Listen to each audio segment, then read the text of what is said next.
everyone, this is Pause or Repeat. Here we figure out whether a game is really worth your time and money. Today's game is Counter-Strike 2. Counter-Strike 2 just recently launched to replace Counter-Strike Global Offensive, but is it a sequel or just a big update? Let's take a look at Valve's iconic shooter by first looking at the gameplay.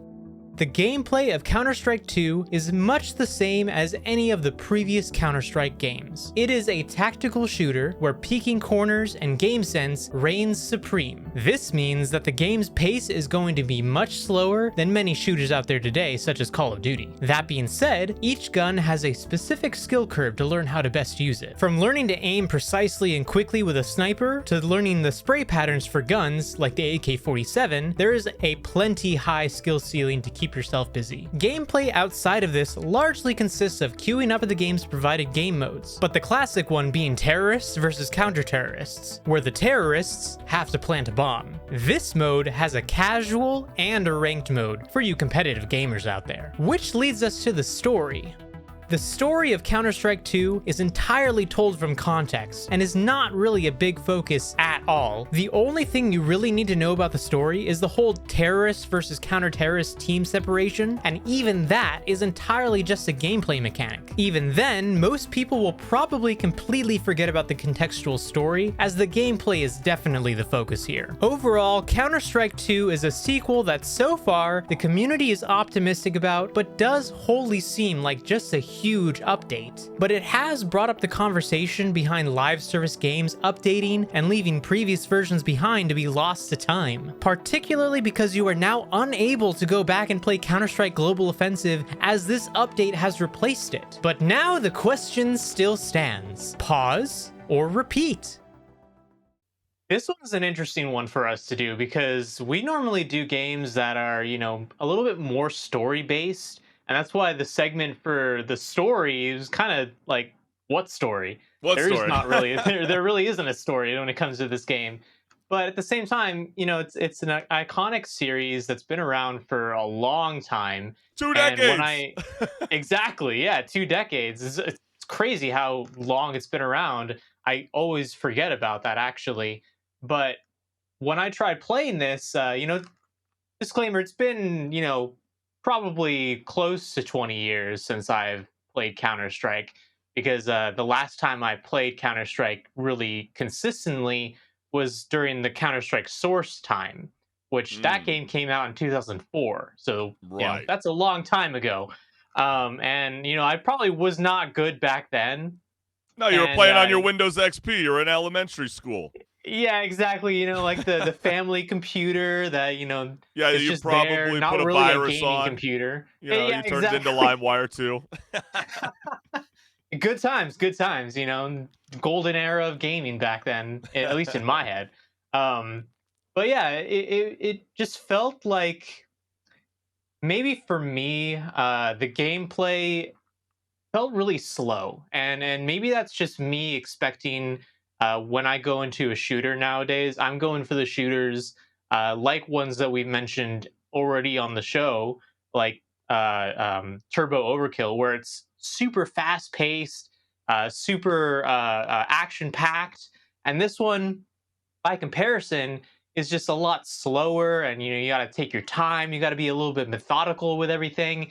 And I don't know, it was just jarring to me to Well, because jump you're locked from. into that kind of like, first person mode where you're playing Halo. I mean, why can't we aim Yeah, down the barrel of the gun? I mean, you would have thought in a 2.0 we would start to move on and start looking like Call of Duty or Battlefield or the new Ubisoft X Deviant. And it's like, really? Like, this is what we got? Because people keep questioning this game, Henrik. I'm curious on what you think, because is this really like the next evolution of this long-standing free-to-play game? Like, will this really hold up? I mean, people have been saying for the longest time Fortnite would fall out. I kind of have a feeling Counter-Strike would do that way before Fortnite ever goes away.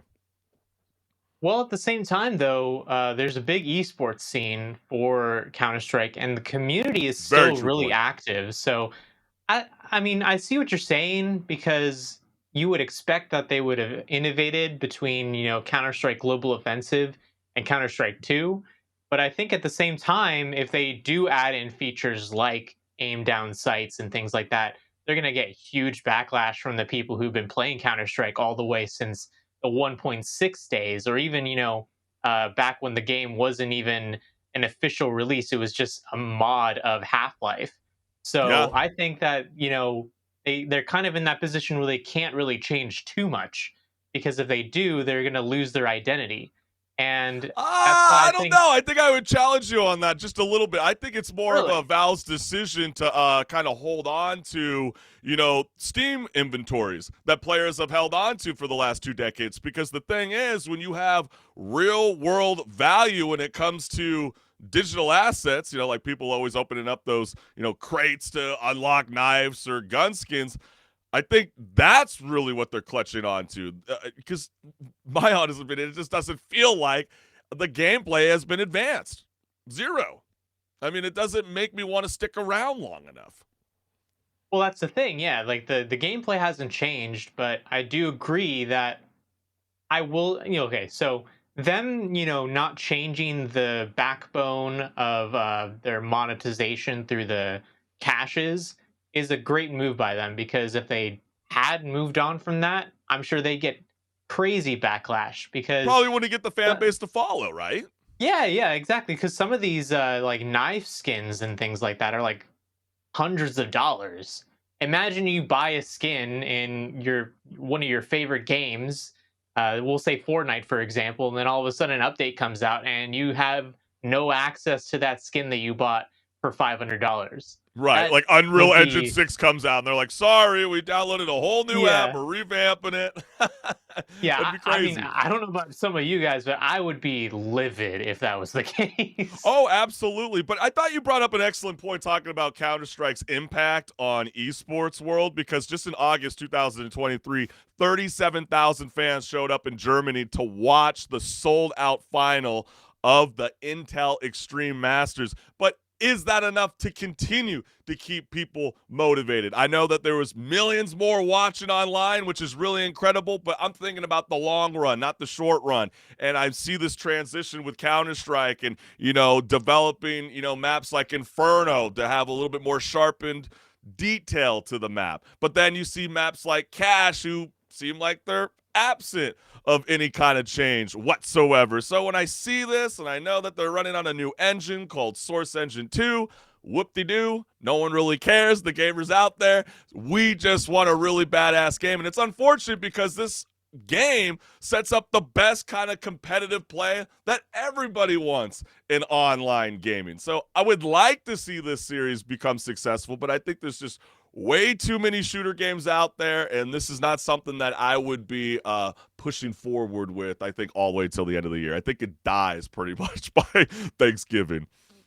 I mean, we'll see though, because bringing up again the esports thing, you see esports sections of other games die so much nowadays, and the fact that the esports scene is still active for this series, that says something. That says that there are people who are willing to not only play and compete, but also people who are willing to watch and give their time and their money towards this growing industry of esports for this game series. Yeah, I I think think that that's a says good point something. too. But like, obviously, we've talked about with the IOC and the Olympics about how they don't want shooter games because well, obviously it's a global event. We don't want to promote, war and crime and shooting, counterterrorism, terrorism. Who is it? Which is which, right?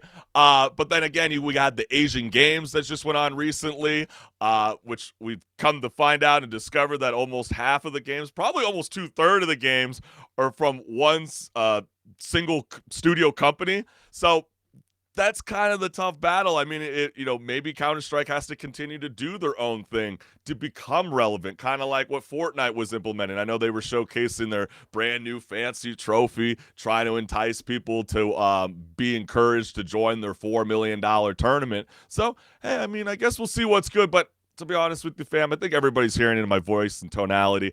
I'm not hyped on this game at all. It's a definite pause for me.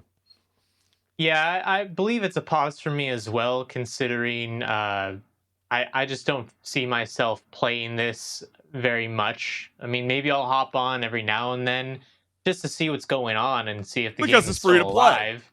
But because would you yeah, it's pay for free the to play. $15 to do what everybody else is doing, like the streamers, XQC, and them to be like, oh my gosh, I got the new knife? Like, I still don't understand the hype. I mean, we're talking about physical copies, how they're dying, how that could be worth some money. At least you can touch that compared to this. It's a digital asset. What's stopping somebody from just mimicking it or jailbreaking this game to the point where you can get that weapon skin or knife? So I just think that fat is so stupid and lame. And if you're that kind of person that gets all excited for it, cool, whatever floats your boat. But it ain't for me, fam.